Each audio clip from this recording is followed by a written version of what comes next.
রাজ্যে 50,000 শূন্য পদে শিক্ষক এবং শিক্ষাকর্মী নিয়োগের ঘোষণা করে দিয়েছে আমাদের রাজ্যের বর্তমান সরকার। তো এই শিক্ষা বা শিক্ষক কর্মী নিয়োগের যে প্রসেস বা কোন কোন সেক্টরে শিক্ষক নিয়োগ হবে তার মধ্যে প্রাইমারি, আপার প্রাইমারি, তোমার এসএলএসটি সমস্ত সেক্টরে কিন্তু শিক্ষক নিয়োগের কথা বলা হয়েছে। তো এবার যে মেন প্রশ্নটা, যে যারা যারা এসএলএসটি বা স্কুল সার্ভিস কমিশনের জন্য পরীক্ষা দেবে তারাই কিন্তু আপার প্রাইমারি টেটের জন্য পরীক্ষা দেবে। কেন? কারণ স্কুল সার্ভিস কমিশনের জন্য মিনিমাম যোগ্যতা গ্র্যাজুয়েশন এবং তার সাথে বিএড, এবং আপার প্রাইমারি টেটের ক্ষেত্রেও মিনিমাম যোগ্যতা গ্র্যাজুয়েশন তার সাথে বিএড। তাই যারা যারা স্কুল সার্ভিস কমিশনের মধ্যে দিয়ে 9-10 এর পরীক্ষার জন্য প্রিপারেশন করছো বা 11-12 এর জন্য, তারাই কিন্তু আবার আপার প্রাইমারি টেটের জন্য প্রিপারেশন করছো।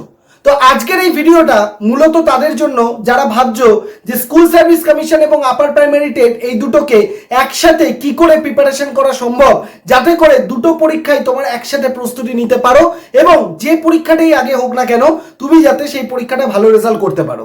তো আজকের এই ভিডিওটা তাদের জন্য যারা এই মুহূর্তে এসএলএসটি এবং আপার প্রাইমারি টেট নিয়ে পুরোপুরি কনফিউজ রয়েছে, যাতে এই ভিডিওর প্রিপারেশন স্ট্র্যাটেজিটা দেখে তারা একটা সঠিক গাইডেন্স কিন্তু পেতে পারে। তো স্কিপ না করে পুরো ভিডিওটা শেষ পর্যন্ত দেখার জন্য অনুরোধ করব। তো সবাইকে ওয়েলকাম জানাই আমার ইউটিউব চ্যানেল সৌভিক পাল ইউটিউব চ্যানেলে। আমি হলাম তোমাদের সৌভিক স্যার। এই চ্যানেলে তুমি আপার প্রাইমারি টেট, প্রাইমারি টেট এবং এসএলএসটি রিলেটেড বিভিন্ন ধরনের আপডেট কিন্তু টাইম টু টাইম পাবে এবং তো তার ক্লাসও কিন্তু তুমি এখানে পেয়ে যাবে। আমি আপার প্রাইমারি টেটের চাইল্ড ডেভেলপমেন্ট পেডাগজির ক্লাস এবং স্কুল সার্ভিস কমিশন এসএলএসটির জন্য জিওগ্রাফির ক্লাস এই ইউটিউব চ্যানেলেই তোমাদের জন্য করে কমপ্লিটলি ফ্রিতে। তার জন্য চ্যানেলটাকে সাবস্ক্রাইব করে তোমরা বেল আইকন প্রেস করে রাখবে এবং অবশ্যই আমাদের টেলিগ্রাম চ্যানেল এবং হোয়াটসঅ্যাপ চ্যানেল, যার লিঙ্ক ভিডিও ডেসক্রিপশন বক্সে পেয়ে যাবে, অবশ্যই সেখানে জয়েন করতে কিন্তু কেউ ভুলবে না, কারণ সেখানে জয়েন করে বিভিন্ন আপডেটগুলো টাইম টু টাইম তুমি পেতে পারবে। এবং তোমার সাবজেক্ট যদি স্কুল সার্ভিস কমিশনের জিওগ্রাফি হয় তাহলে স্ক্রিনে যে নাম্বারটা দেখতে পাচ্ছ 8583890659, এই নাম্বারে এসএলএসটি জিওগ্রাফি লিখে মেসেজ করবে, আমি আমাদের ডেডিকেটেড হোয়াটসঅ্যাপ গ্রুপে তোমাকে জুড়ে দেবো। বা তুমি যদি আপার প্রাইমারি টেটের জন্য প্রিপারেশন করো তাহলে আপার প্রাইমারি টেট লিখে হোয়াটসঅ্যাপ করবে, আমি আমাদের ডেডিকেটেড হোয়াটসঅ্যাপ গ্রুপে জয়েন করিয়ে দেবো। আর যদি তুমি এসএলএসটি প্লাস আপার প্রাইমারি টেট দুটোর জন্যই করো তাহলে SLST geography and upper primary TET লিখে হোয়াটসঅ্যাপ করবে, আমি দুটো গ্রুপেই তোমাকে জয়েন করিয়ে দেবো। আশা করি তোমাদের কাছে পুরো বিষয়টা ক্লিয়ার। এবার আসি মেন বক্তব্যে, যেটা হচ্ছে আপার প্রাইমারি টেট এবং এসএলএসটি দুটোকে আমরা একসাথে প্রিপারেশন করব কি করে। কারণ এই মুহূর্তে আমরা জানি না আপার প্রাইমারি টেট আগে হবে না এসএলএসটি আগে হবে। তো এই মুহূর্তে এই কনফিউশন যে আমাদের মধ্যে তৈরি হয়েছে, তার জন্য সব থেকে বেস্ট স্ট্র্যাটেজি হতে পারে যেখানে এসএলএসটি আপার প্রাইমারি টেটকে একসাথে নিয়ে পড়াশোনা করা। কারণ যে পরীক্ষাটাই আগে আসুক না কেন সেই পরীক্ষাটাই যাতে তোমার ভালোভাবে তুমি সফল হও এবং তারপরে যে পরীক্ষাটা হচ্ছে তার মধ্যে কিন্তু বেশি গ্যাপ থাকবে না, যাতে সেই পরীক্ষাটাও তুমি কিন্তু ভালো রকম প্রিপারেশন করে নিতে পারো। তার জন্য বেস্ট স্ট্র্যাটেজি হচ্ছে এসএলএসটি এবং আপার প্রাইমারি টেট দুটোকে একসাথে প্রিপারেশন করা। তো আমরা যদি সিলেবাসের জায়গাটা দেখি, এসএলএসটিতে শুধুমাত্র তোমার নিজের যে সাবজেক্ট সেই সাবজেক্টকে পড়াশোনা করতে হয়। সেটা কারোর বাংলা, কারোর অঙ্ক, কারোর ইংরেজি, কারোর ভূগোল, কারোর ইতিহাস, এক একজনের এক একটা সাবজেক্ট। শুধু নিজের সাবজেক্টকে পড়াশোনা করতে হয়, আর কিছু পড়তে হয় না। কিন্তু আপার প্রাইমারি টেটের ক্ষেত্রে অন্যান্য জিনিস পড়তে হয়, যার মধ্যে বাংলা রয়েছে, যার মধ্যে ইংরাজি রয়েছে, যার মধ্যে চাইল্ড ডেভেলপমেন্ট পেডাগজি রয়েছে, যার মধ্যে যারা সায়েন্স তাদের জন্য কিছু আলাদা টপিক রয়েছে, যারা আর্টস তাদের জন্য আলাদা টপিক রয়েছে। এরকম কিছু টপিক কিন্তু আপার প্রাইমারি টেটের জন্য রয়েছে। তাই আমি যদি দেখি যে এসএলএসটি এবং আপার প্রাইমারি টেটের প্রিপারেশনের স্ট্র্যাটেজিটা কিন্তু কমপ্লিটলি আলাদা, তাহলে এইরকম দুটো আলাদা কমপ্লিট একটা এক্সাম, সেই দুটোকে মার্চ করে পড়াশোনা করাটা প্রথমত একটু ডিফিকাল্ট হলেও কিন্তু আমাদেরকে সেইভাবেই পড়াশোনা করতে হবে। কারণ এই মুহূর্তে কেউ যদি তোমাকে বলে আপার প্রাইমারি টেটের জন্য পড়ো, এসএলএসটি পড়ে হবে, পড়ো না, সেটা সব থেকে বড় ভুল। বা এসএলএসটির জন্য আগে পড়ো, আপার প্রাইমারি টেট পড়ো না, সেটা আরো বড় ভুল। কারণ এইটুকুন গ্যারেন্টি তোমাদের দিতে পারি যে এই পরীক্ষাগুলো কিন্তু খুব তাড়াতাড়ি কম ফ্রিকোয়েন্সিতে পরীক্ষাগুলো হবে। আপার প্রাইমারি টেট হলো তার 1-2 মাসের মধ্যে এসএলএসটি হবে, এসএলএসটি হলে 1-2 মাসের মধ্যে আপার প্রাইমারি টেট হবে। তাই প্রথম যেটা হবে সেটার জন্যই যদি তুমি পড়তে থাকো তাহলে পরের গুলোকে এক্সামগুলো কিন্তু তোমার ভালো হবে না, কারণ মাঝখানে 1-2 মাসের গ্যাপে তুমি রেডি করতে পারবে না। তাই বেস্ট অপশন যারা যারা এসএলএসটি দিচ্ছ তারা 100% শিওর আপার প্রাইমারি দেবেই। তাই আপার প্রাইমারি আর এসএলএসটি এই দুটোকে মার্চ করে নাও। কি করে পড়াশোনা করতে পারো, আপার প্রাইমারি টেট এবং এসএলএসটি টেটের সিলেবাসটাকে দুটোকে প্রিন্ট আউট করে নিয়ে আসো, সবার আগে ইম্পর্টেন্ট। এবং আপার প্রাইমারি টেটের সিলেবাসের এক একটা টপিকের মধ্যে থেকে যে টপিকগুলো সব থেকে বেশি ইম্পর্টেন্ট সেই টপিকগুলোকে মার্ক করে নাও। সেই টপিকগুলোকে মার্ক করে নাও। আপার প্রাইমারি টেটের সিলেবাসের জন্য ইম্পর্টেন্ট টপিক এবং কোন বইগুলো পড়তে হবে তার বুক লিস্ট এবং ভিডিও আমি করে দিয়েছি। ভিডিওর ডেসক্রিপশন বক্সে বা ভিডিও সেকশনে চলে যাও চ্যানেলে, আমি ধরে ধরে প্রত্যেকটা টপিকের কোন কোন বই ইম্পর্টেন্ট, কোন টপিক পড়তে হবে তার ভিডিও করে দিয়েছি। অবশ্যই মিস করে গেলে ওই ভিডিওটা অবশ্যই দেখে নাও, ওটা তোমার আপার প্রাইমারি টেটের জন্য ভীষণভাবে হেল্প করবে। এবং অন্যদিকে তুমি এসএলএসটির জন্য যদি তোমার জিওগ্রাফি সাবজেক্ট হয়, কি কি সিলেবাসের ইম্পর্টেন্ট টপিক, বই কি লাগবে, সব ভিডিও করে দিয়েছি, দেখে নাও। যদি অন্য টপিকেরও প্রয়োজন হয় অবশ্যই কমেন্ট সেকশনে লিখবে, আমি করে দেবো সেম ভাবে।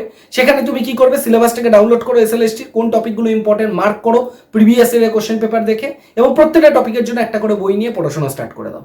এবং একবেলা করে তুমি আপার প্রাইমারি টেটের জন্য পড়ো আর একবেলা করে এসএলএসটির জন্য পড়ো। এইভাবে তোমার কি হবে, আপার প্রাইমারি টেট এবং এসএলএসটি দুটোই কিন্তু পরপর ব্যাক টু ব্যাক প্যারালাল ভাবে এগোতে থাকবে। বেশিক্ষণ নয়, সারাদিনে 6 ঘন্টা পড়াশোনা করো, সকালবেলা 3 ঘন্টা, রাতের বেলা 3 ঘন্টা।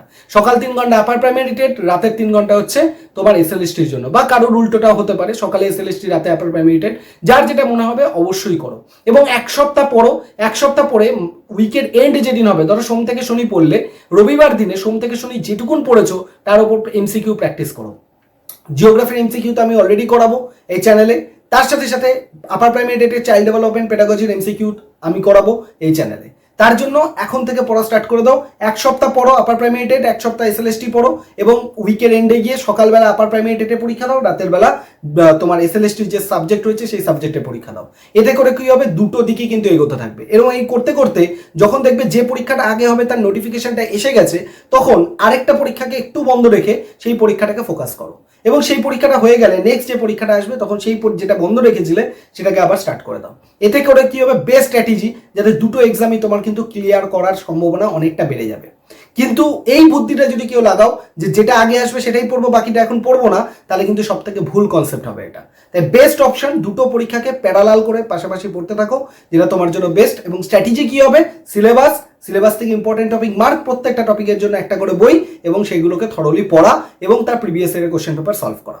ওকে, এবং প্রতিদিন দুবেলা করে 3 ঘন্টা 3 ঘন্টা ভাগ করে নাও, একবেলা একটা এক্সামের জন্য, আরেকবেলা একটা এক্সামের জন্য, বেশ, তাহলেই তোমার দুটো এক্সাম পরপর চলতে থাকবে। এইটা হচ্ছে বেস্ট স্ট্র্যাটেজি। এই ভিডিওটা রইলো, আমি গ্যারেন্টি দিতে পারি এই মেথডটা যদি কেউ ফলো করে তার কিন্তু কোনো রকম কোনো অসুবিধা হবে না, এবং দুটো পরীক্ষার জন্য সে কিন্তু ভালোভাবে প্রস্তুতি নিয়ে নিতে পারবে। তাই তোমাদের সবাইকে বলবো যে যদি তোমরা এই স্ট্র্যাটেজিটা মেনটেন করো, তুমি দেখবে তোমার তার সুফল তুমি হাতে নাতে পেয়ে যাবে। এবং যদি এই ভিডিওটা ভালো লেগে থাকে, ভিডিওটা লাইক করে অবশ্যই একটা কমেন্ট করে দেবে এবং শেয়ার করে দেবে সমস্ত বন্ধু বান্ধবদের সাথে, যারা কিনা এসএলএসটি আপার প্রাইমারি টেট কোনটা পড়বো, কোনটা ছাড়বো, কিভাবে কোনটা আগে হবে এই নিয়ে কনফিউশনের মধ্যে ঘেটে আছে। এই ভিডিওটা তাদেরকে খুব ভালোভাবে মোটিভেট করবে এবং তাদেরকে একটা প্রপার স্ট্র্যাটেজি দিয়ে দেবে। এছাড়া আর যদি তোমার কোনো প্রশ্ন থাকে অন্য কোনো সাবজেক্টের স্ট্র্যাটেজি জানতে চাও, অবশ্যই ভিডিওর কমেন্ট সেকশনে বলবে, যেটা নিয়ে তোমার সমস্যা সেইটার উপর ভিত্তি করে আমি ভিডিও করে দেবো বা কমেন্টের উত্তর দিয়ে দেবো, যাতে তোমার মনে বিন্দু মাত্র সংশয় না থাকে। হোয়াটসঅ্যাপ গ্রুপে জয়েন হতে কিন্তু কেউ ভুলো না, স্ক্রিনে যে নাম্বারটা দেখতে পাচ্ছ, আপার প্রাইমারি টেট আর এসএলএসটি জিওগ্রাফি এই দুটো এক্সামের জন্য। আর বাকি যে কোনো সাবজেক্টে রয়েছে না কেন, অবশ্যই করে আমাদের টেলিগ্রাম চ্যানেল, হোয়াটসঅ্যাপ চ্যানেলে জুড়ে যাও, কারণ সেখানে আপডেটগুলো কিন্তু তুমি টাইম টু টাইম পাবে। সবাই ভালো থাকো, সুস্থ থাকো, চ্যানেলটা সাবস্ক্রাইব করে বেল আইকন প্রেস করে রাখো, এবং কোনো রকম কোনো আপডেট এলে সবার আগে তোমার কাছে পৌঁছাবে SLST TET, upper primary TET related. Thank you সবাইকে পুরো ভিডিওটা শেষ পর্যন্ত দেখার জন্য। ভালো থাকো, সুস্থ থাকো, থ্যাংক ইউ সবাইকে।